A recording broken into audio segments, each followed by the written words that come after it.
Prophet का office शुरू हो जाता है और होते होते कई प्रोफेट लोग को देखते हैं हम लोग। वो लोग कभी कभी चमत्कार भी करता है।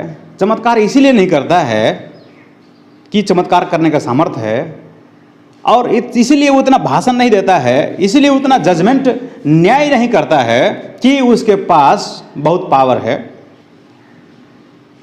वो वचन लागू हुआ कि नहीं हुआ। अगर वचन लागू हो रहा है तो पीस एंड प्रोस्पेरिटी घोषणा करेगा। अगर वचन लागू नहीं हो रहा है तो एटलीस्ट बोलेगा, वार्निंग देगा, come back, return to God. अगर रिटर्न टू गॉड 1 2 3 टाइम नहीं हो रहा है तो लोग जजमेंट ऑफ गॉड डिक्लेयर करेगा। वो सारा वचन देख लीजिए उनका के अगमवक्ता, हम लोग कितना खाया पिया, मतलब वो लोग कितना खाया पिया खुश है उससे मतलब नहीं है, वचन पालन हुआ है कि नहीं हुआ है। वो लोग उसको